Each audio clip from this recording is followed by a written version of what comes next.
Cada vez hay menos compactos deportivos de 3 puertas, una seña de identidad que hace 20 años hacia atrás parecía impensable de separar en un coche de cualidades deportivas o en uno que intentaba aparentarlas. Hoy en día podemos encontrar multitud de coches, sobre todo en el segmento C, con potentes motorizaciones, excelentes sistemas de tracción y suspensión, pero renunciando a una carrocería de 3 puertas. Sin embargo, en el pasado ya existieron algunas marcas que se atrevieron a renunciar a esta característica en algunos de sus modelos, recibiendo muchas críticas por parte de la prensa del motor y los aficionados. En este vídeo haré un recordatorio de algunos de aquellos coches.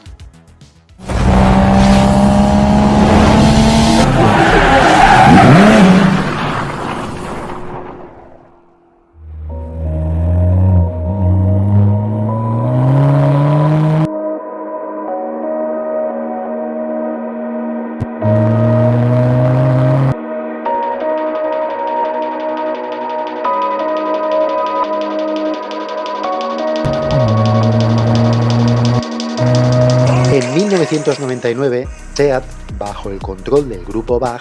lanzaba al mercado el SEAT León, un compacto de hatchback del segmento C que venía siendo una evolución derivada de la plataforma del SEAT Toledo, siendo este último una berlina. El León venía a ocupar una categoría dentro de SEAT que había quedado vacía desde la concepción del SEAT Ronda hacía ya 13 años, pero que a finales de los 90 los alemanes del grupo BAG consideraron la vuelta de SEAT al segmento C. Durante finales de los 90 y principios de los 2000, el segmento de los vehículos compactos era el que más competencia tenía y el León se internaba en una reñidísima competencia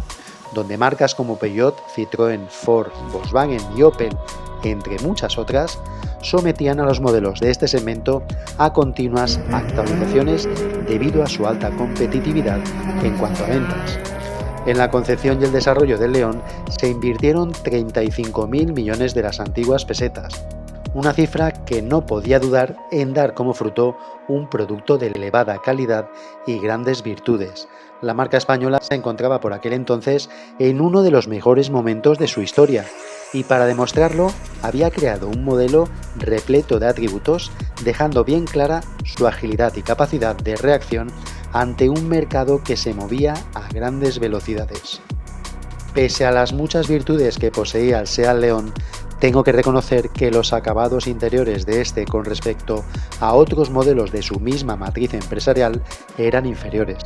con materiales plásticos que se degradaban más rápido con el desgaste y el uso respecto a otros modelos de Volkswagen, por poner un ejemplo.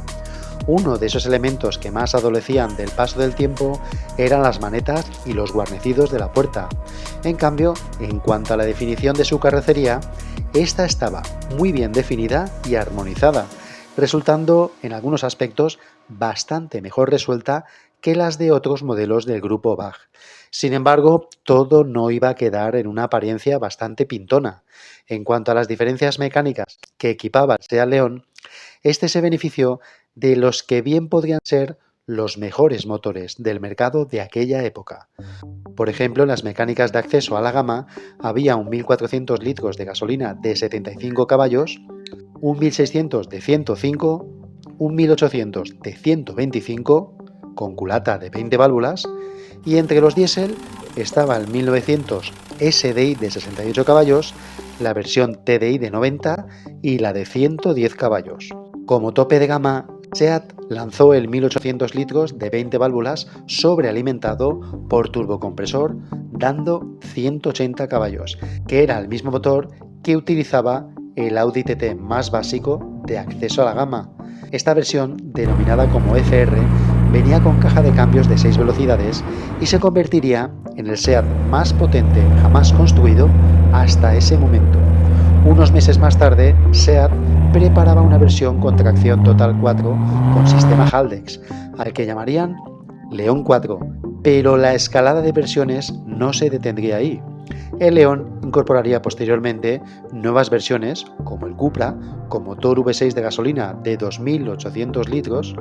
y el 1800 T Cupra con el 4 cilindros de 1.800 litros y 225 caballos, motor que también equipaba el Audi TT4.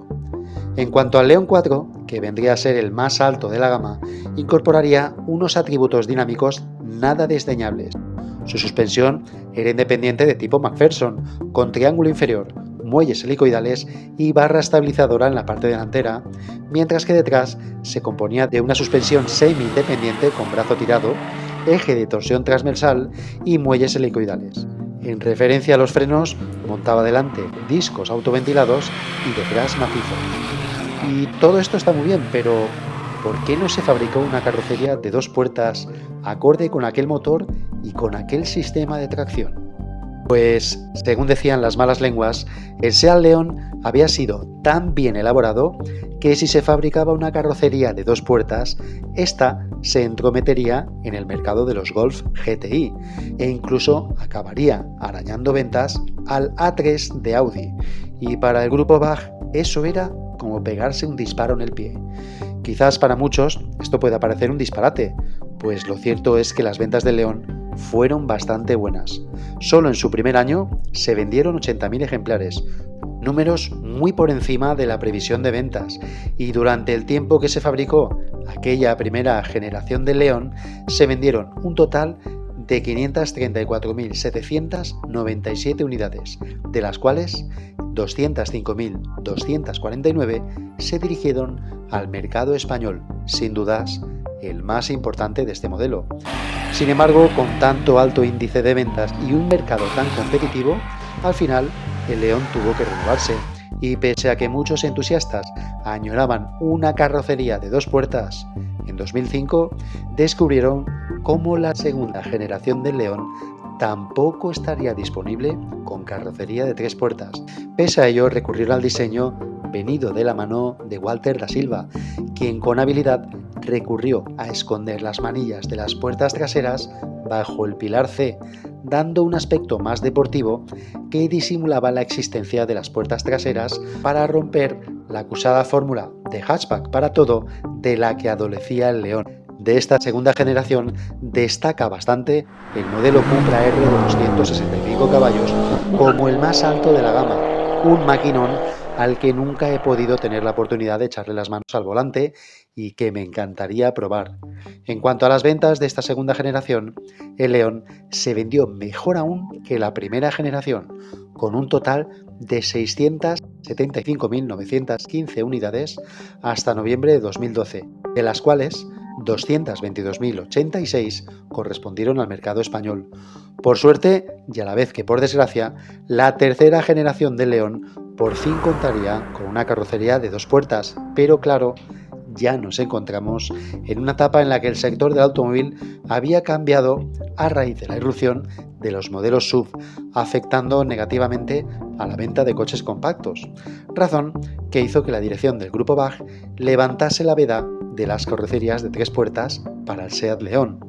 Sin embargo, y con todo a contracorriente, el León de la tercera generación fue el más vendido de todos, alcanzando un volumen de ventas que superaba el 1.000.000 de ejemplares, aunque cabe destacar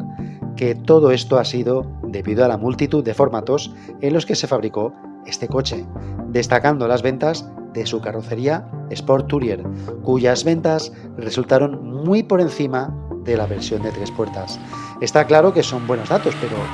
¿cuántos Seat León se habrían vendido en su primera y segunda generación si se hubiera fabricado una carrocería de 3 puertas? Esa será una duda que jamás quedará resuelta.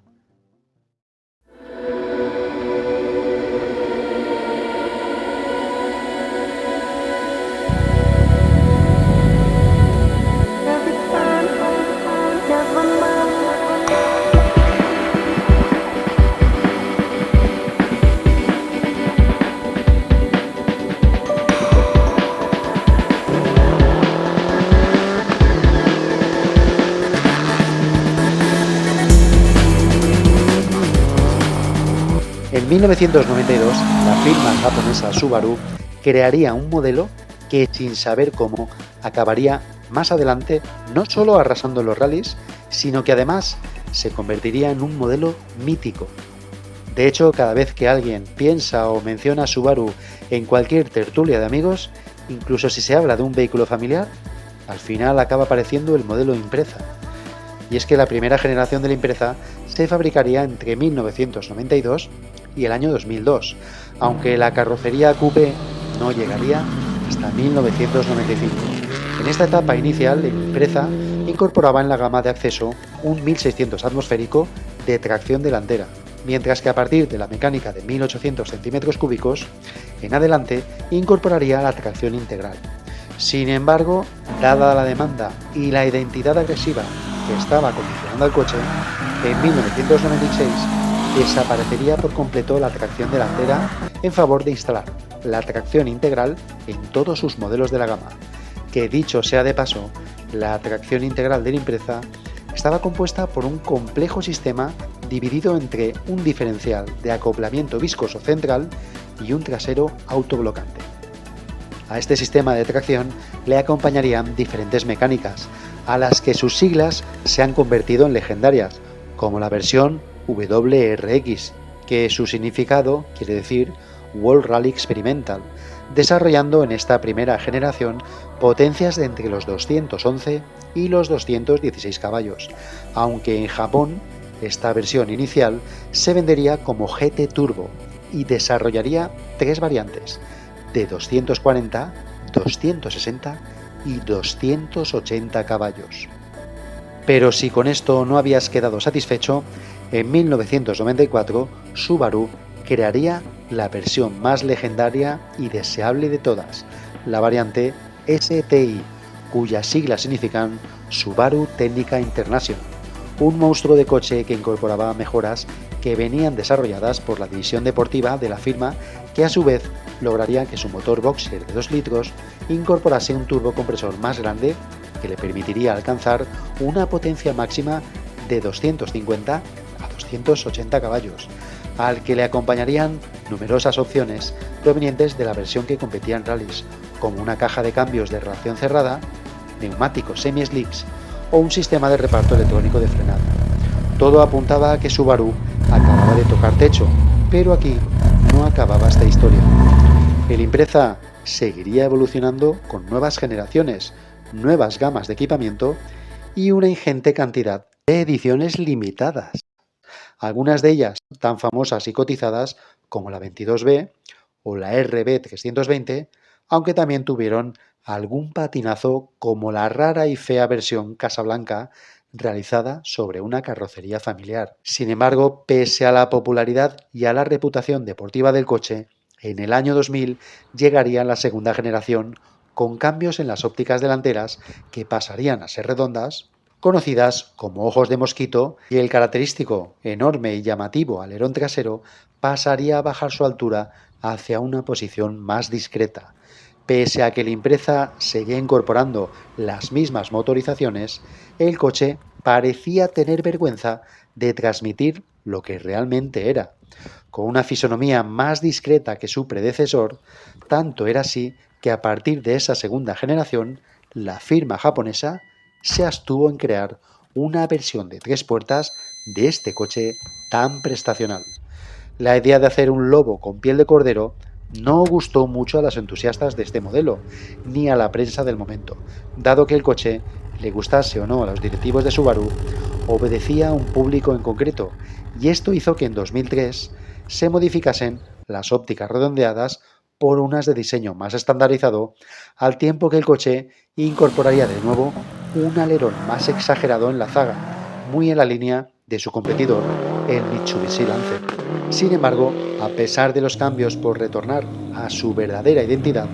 la firma japonesa se abstuvo de crear una carrocería de 3 puertas, sin dudas una abstención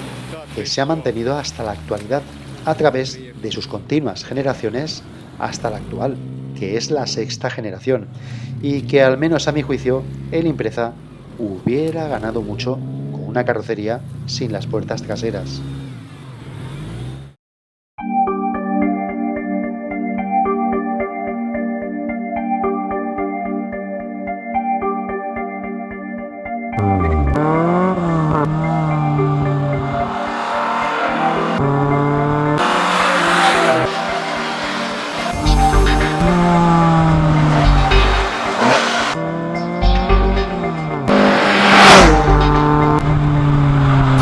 El SEAT 131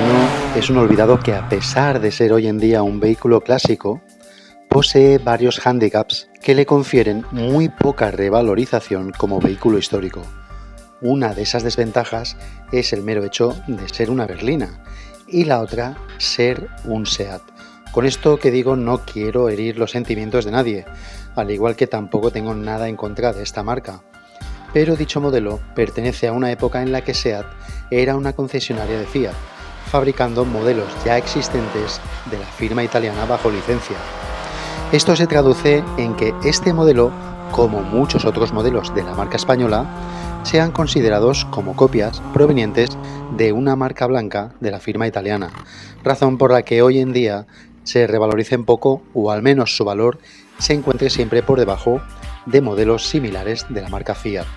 Pese a esta observación, el 131 fue un coche que marcó una época en España, entrando en el mercado español en 1975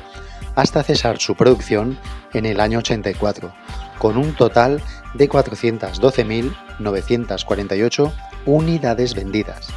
que no está nada mal, aunque no hay que olvidar que dicho modelo también se vendió como marca SEAT en Chile. El coche era fiable y con un aspecto bastante armonizado, sin perder cierto carácter para los tiempos que corrían, aunque hay algo que no entenderé nunca, y es cómo puede ser posible que en una época en la que la mayoría de las marcas incluían bifaros redondos en los modelos más potentes y deportivos de la misma, los SEAT 131 incluyesen solamente bifaros delanteros en los formatos diésel, donde el modelo 2500 diésel poseía además un abultamiento en el capot que le confería un aspecto muy agresivo en contraposición con sus prestaciones. Por suerte, en la tercera generación del 131, los de SEAT se lo pensaron mejor y además de en los modelos diésel, instalaron bifaros en la versión Diplomatic, la más alta de la gama, con motor de 2 litros gasolina, lo que significa una leve rectificación. El 131 llegó al mercado español para sustituir al SEAT 124, al que superaba en equipamiento, espacio, confort y diseño, con una carrocería autoportante más moderna y suspensiones mejor elaboradas que favorecían un mejor dinamismo, confort y seguridad activa, aunque una de sus relativas contras era su anticuada arquitectura de motor delantero longitudinal con tracción trasera y eje rígido. Pese a todo, esto no impidió que su anticuada tecnología de tracción contrastase con cierta mejora en cuanto al eje delantero, con una suspensión McPherson, la cual le permitía instalar una dirección de cremallera mucho más precisa y cómoda de maniobrar que la de tornillo del SEAT 124. Además, por primera vez en un SEAT se ofrecía la posibilidad de ofrecer dirección asistida. El modelo más potente de la gama del 131 sería el 2000 CLX, que llevaba un 2 litros gasolina de 114 caballos, que en el 82 sería sustituido por el 2000 TC, motor que entregaba un caballo menos a cambio de un poco más de torque. Este motor sería el que equiparía la versión Diplomatic, pero más allá de resaltar su versión de lujo, muchos aficionados a las carreras y a la competición se dieron cuenta de las virtudes que poseía este coche de tracción trasera con populares versiones como los Mirafiori o Super Mirafiori. Sé que muchos pensarán que es raro de imaginar a este coche, una berlina del segmento D, vistiendo una carrocería de 3 puertas, pero lo cierto es que su homónimo italiano, el 131 de Fiat, sí tuvo esa oportunidad, teniendo la suerte de contar con 5 versiones deportivas con motores de 1300, 1600 y 2000 centímetros cúbicos, donde las más cotizadas como vehículo clásico son la Racing Walter Roll Edition 2000 de 115 caballos y la más cotizada, que utiliza un compresor en su motor de 2 litros, la volumétrica Abarth Racing de 140 caballos. Esta carrocería se hizo muy popular gracias a los rallies y a sus mejoras mecánicas de la mano del equipo Abarth, naciendo el Fiat 131 Abarth Rally de 1976, donde este monstruo equipó motores de 1800 y 2000 centímetros cúbicos con potencias que variaban de entre los 200 hasta los 240 caballos. Para su homologación se crearon 400 unidades de calle que a día de hoy se cotizan a precios inalcanzables para la gente normal. Por desgracia, el 131 de SEAT nunca gozó de esta variante deportiva y ese fue un vacío muy grande, ya que nos encontramos en una época en la que el mercado de coches en España todavía no estaba liberalizado. Eso significa que solo se comercializaban aquellas marcas que se fabricaban dentro del país, mientras que si querías un coche de importación, esto conllevaba un gravamen del 60% en cuanto a aranceles. De todos modos, y al margen de la situación del mercado automotriz en aquella España de finales de la dictadura, el SEAT 131 venía a sustituir al 124, el cual sí tenía una versión de 2 puertas, razón por la que muchos conductores de aquella época se quedaron con las ganas de poder disfrutar de un SEAT 131 Coupé. De todos modos, tengo que añadir que esta situación no es algo excepcional. Durante toda la etapa en la que SEAT fue una concesionaria de Fiat, los mejores modelos de Fiat nunca los llegó a fabricar SEAT. Y esto daría para hacer un vídeo.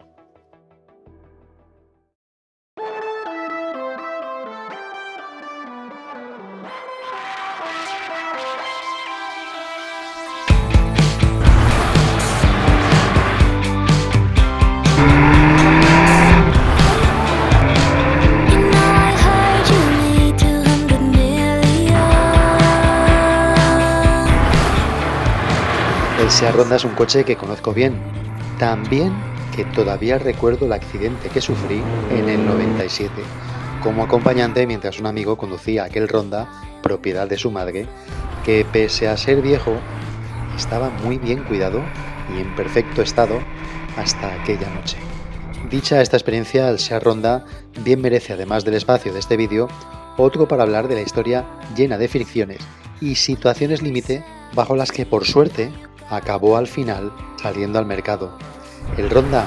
nace siendo el primer SEAT con nombre de ciudad, rompiendo con los nombres que hacían referencia a números copiados de Fiat. Pero pese a la ilusión y las nuevas con las que nacía este modelo, lo cierto era que este coche nació bajo la escasez de recursos, y este motivo impidió que el Ronda tuviese una versión deportiva con carrocería de 2 puertas, y es que en aquel momento SEAT no disponía del capital suficiente para crear un coche y su plataforma desde cero tras su ruptura con Fiat, razón por la que el Ronda utilizaba como base constructiva la carrocería y el chasis del Fiat Ritmo, variando o transformando diferentes piezas del mismo hasta diferenciarse del Fiat Ritmo con un total de más de 600 piezas. Para ello recurrieron al diseñador de General Motors, Tom Yarda, que a pesar de los pactos previos entre Fiat y SEAT antes de su separación, no impidieron que Fiat llevase a juicio a SEAT, aunque al final el Pleno de la Corte Internacional de Arbitraje de París acabase dando un veredicto favorable a la marca española.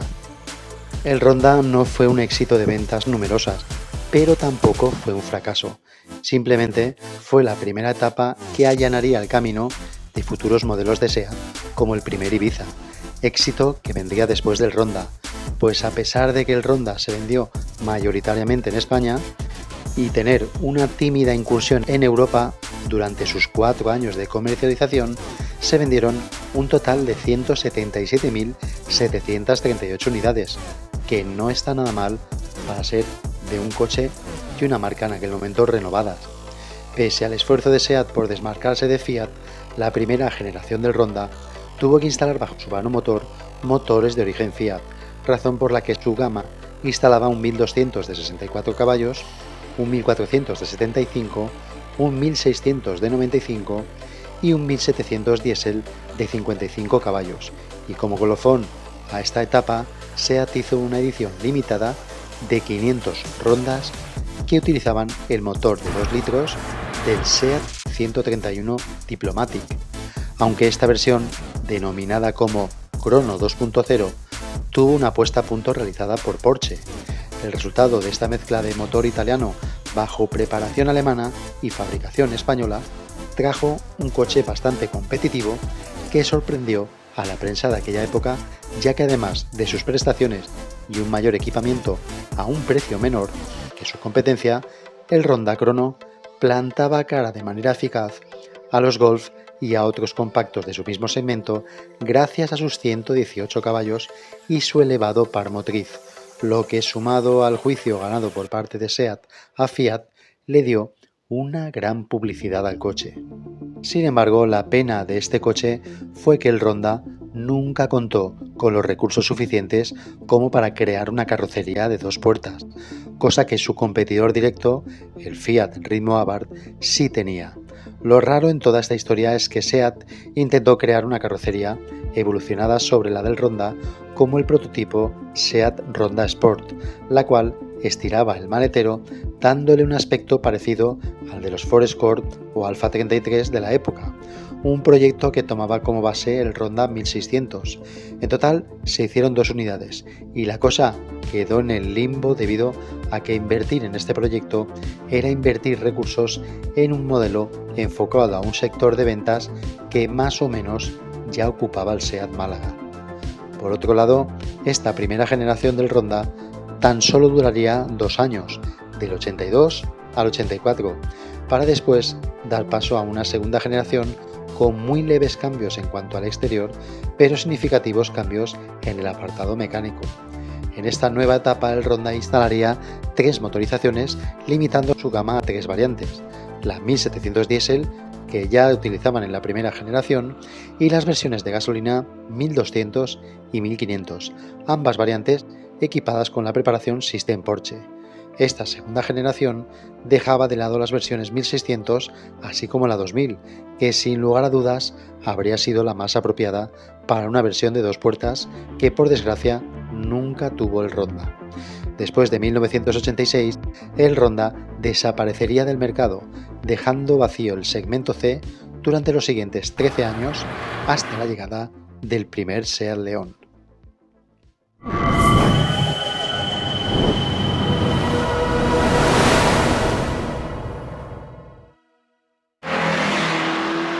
We've been driving around, singing songs way too loud because we wanna. Picking up our love friends, fill up the car till it bends because we wanna. Yeah, we just wanna have fun. The trunk's full of wine. We're gonna stay up, have the time of our lives. The night is young, don't need anybody else. Este es uno de los modelos que después del Alfa Romeo Alfa Sud quizás sea el que más luces y sombras le envuelven. Hay quien lo odia, hay quien lo añora y hay quien lo desprecia sin ni siquiera haberlo conducido. El Alfa 33 es un modelo que se vendió bastante bien. La versión estándar o la liftback vendió más de 867.000 ejemplares, que sumados a la versión Station Wagon hacen que las ventas del 33 lleguen hasta casi el 1.000.000 de ejemplares. De modo que guste o disguste, a través de sus 3 generaciones, el coche se convirtió en el segundo Alfa Romeo más vendido, ya que el más vendido de todos es, oh qué casualidad, el modelo Alfa Sud. Y es que la precuela del Alfa Sud salpica al 33 para lo bueno y para lo malo, aunque para saber mejor la historia de estos 2 modelos, aconsejo ver el vídeo más antiguo de este canal, La mala fama de Alfa Romeo. Sin embargo, en lo referente a este vídeo, cabe decir que aunque la primera generación del 33 se fabricó en la misma fábrica por los mismos trabajadores y con el mismo sistema de ensamblaje que el Alfa Sud, el 33 sufrió a través de sus 3 generaciones una evolución hacia la calidad y hacia una fiabilidad aceptable, aunque muchos piensen lo contrario. Ahora, eso sí, partiendo desde un auténtico abismo. Pese a que venía a sustituir al espacio ocupado por el modelo Alfa Sud, el 33 heredaría de su predecesor sus principales 2 puntos débiles: su baja resistencia al óxido y su pérdida de sincronismo en sus carburadores gemelos, la cual, esta última, se aceleraba si se conducía de manera contenida, razón que traía de cabeza a los mecánicos e ingenieros de la marca. Aunque cabe destacar que cuando los carburadores estaban bien sincronizados, el sonido y las prestaciones, tanto del Alfa Sud como del 33, eran una auténtica delicia celestial. Pese a ser el sustituto del Alfa Sud, el primer 33, que nació en 1983, no contó con alguna de las mejoras que sí poseía el Alfa Sud, como el hecho de renunciar a unos discos de freno traseros en favor de tambores, lo cual confirma la prioridad de Alfa Romeo por el abaratamiento en los costes de fabricación. El 33 de primera generación incorporaba los mismos motores Boxer que el Alfa Sud, siendo la variante Quadrifoglio Oro, con un 1500 de 105 caballos y carburadores de doble cuerpo, la más alta de la gama, algo exactamente igual que el Alfa Sud TI. Sin embargo, la segunda generación del 33, que llegaría en el 86, mejoraría algunos de los condicionantes del proceso de fabricación de Alfa Sud, ya que en vez de fabricarse en Pomigliano d'Arco, se fabricó en la factoría de Arese, próxima a Milán. Esta segunda generación apenas sufría cambios en la carrocería, pero en cambio, el salpicadero futurista del 33 de primera generación pasaría a ser uno más sencillo y espartano. En esta etapa, el motor Boxer del 33 traería una variante de 1700 centímetros cúbicos que daría 117 caballos, motor que equiparía la versión Quadrifoglio verde. Sin embargo, en esta etapa sería cuando Fiat acabaría tomando el control de Alfa Romeo y años después llegaría la que sería la tercera generación del 33, serie del 33 que duraría desde 1990 a 1995, y aquí el cambio más radical vendría de la mano de la carrocería, con un acabado en forma de cuña y una zaga rematada en forma coda-tronca, con líneas rectas y angulosas que le daban un aspecto muy moderno y futurista. Una curiosidad de estas tres generaciones es que la primera y la segunda compartieron la misma carrocería, mientras que la segunda y la tercera compartieron el mismo salpicadero. Además de los cambios estéticos del exterior, en el apartado mecánico desaparecería en esta tercera generación su sistema de carburadores gemelos por un sistema bastante eficiente de inyección directa multipunto,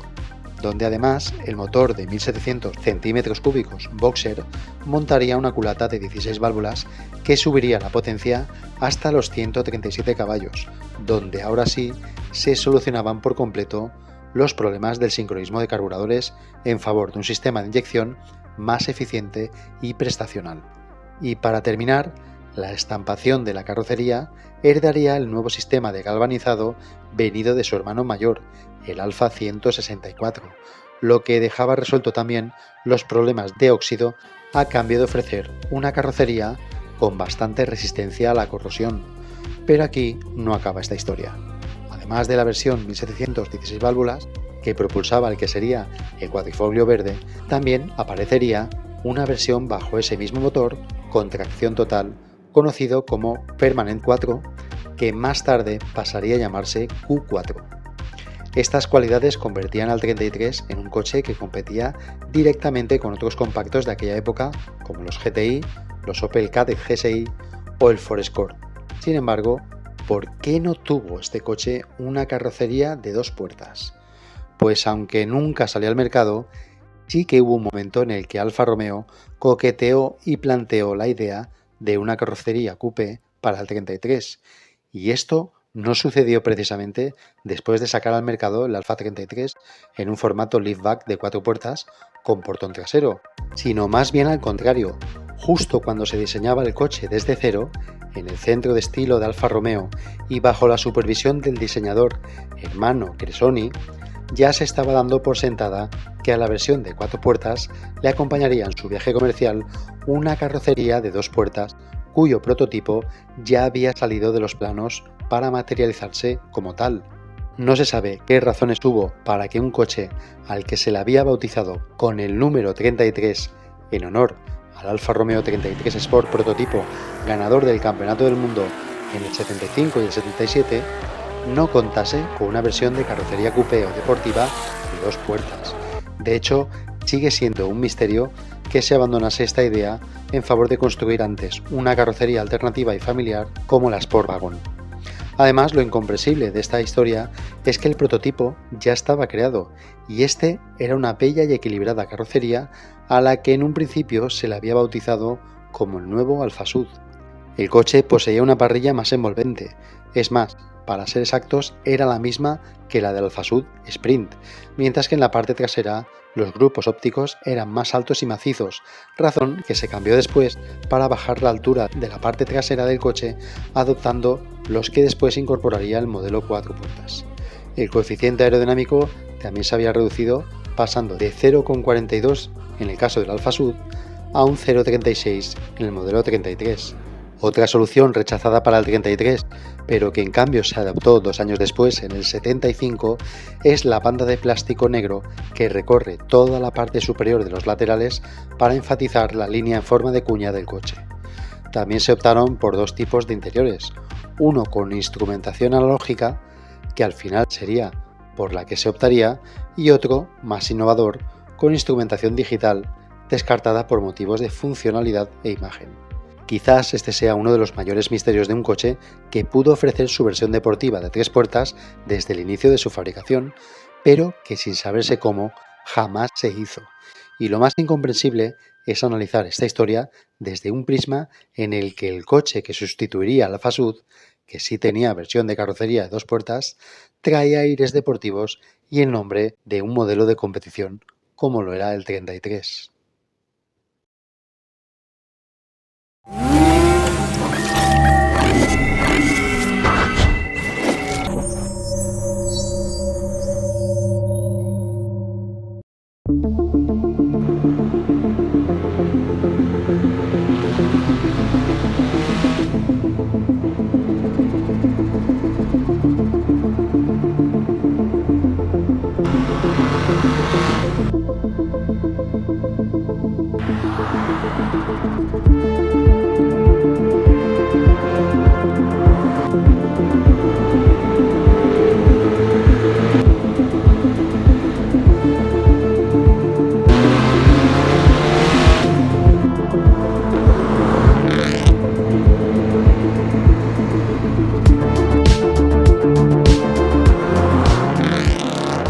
Este es un Lancia Delta y este también lo es. Pero si nuestros oídos escuchan las palabras Lancia Delta, no podemos evitar retrotraernos al pasado para recordar a un coche que hoy en día es mítico, siendo el Lancia más popular de todos, el Lancia Delta de primera generación. Y es que el primer Delta estuvo bastante tiempo en el mercado, desde 1979 hasta 1994, y ello le llevó a diferentes evoluciones dentro del mismo modelo que fueron estilizando su aspecto en cada actualización, así como ir aumentando su potencia en los modelos más prestacionales. Su primer punto de partida como coche con prestaciones, dinámico y con una anatomía capaz de arrasar en los rallies, vendría tomando como referencia el Delta de competición que estaba arrasando en el grupo B de rallies, el Delta S4. Sin embargo, antes de la agresividad que acabaría envolviendo a cada patada del acelerador del futuro Integrale, la historia del Delta comienza en sus primeros años con el Delta GT de 1982, que montaba un Vivad motor 1600 de 105 caballos, el cual sprintaba gracias a su bajo peso, haciendo un 0-100 en 10,5 segundos y alcanzando una velocidad máxima de 180 km/h. Este hatchback de 1600 cm3 es hoy en día un olvidado que iba extraordinariamente bien. También que a finales de ese mismo año a su motor 1600 se le añadió un turbocompresor Garrett T2 con intercooler para lograr una potencia de 130 caballos. Después, en 1986, recibió la inyección electrónica Weber Marelli para subir su pegada hasta los 140 caballos, y a partir del 88 se le añadió la variante catalizada que redujo su potencia a 132 caballos. Este Delta era un coche que, a pesar de su tracción delantera, iba extraordinariamente bien. Sin embargo, los de Lancia no dejaron de trabajar e innovar, y enseguida quisieron llevar a las calles la tracción integral que tanto arrasaba en los rallies. Para ello, en 1986, el motor 1600 se sustituyó por el motor 2000 de inyección del Lancia Thema, equipado con un turbo Garrett T3 y una función Overboost con válvula de descarga del turbo que aumentaba temporalmente la presión al acelerar a fondo y elevaba la potencia hasta los 165 caballos con un par de 285 Nm a 2500 revoluciones. La transmisión 4-wheel drive contaba con un diferencial central de acoplamiento viscoso que repartía el 56% de par delante y el 44% detrás. Todo ello añadiéndole un diferencial autoblocante trasero Torsen. Vamos, una verdadera bestia que solo tenía que evolucionar, y así hizo. apareciendo en 1988 el primer Lancia Delta Integrale con un nuevo turbocompresor Garrett T3 más grande, un intercooler ampliado y una nueva electroválvula para el overboost, aumentando la potencia a más de 180 caballos y el par máximo a 304 Nm. El camino ya estaba labrado para que después llegase en la versión de 16 válvulas con 200 caballos en el año 89 y después, en el 91, la evolución de este coche acabase trayendo al mercado el formato que convertiría en mito al Lancia Delta, el Evoluzione, con versiones de 8 y 16 válvulas de 185 y 211 caballos, un pecado capital para el pie derecho al que en 1994 le sustituiría el Evo 2, que subiría el listón hasta los 215 caballos.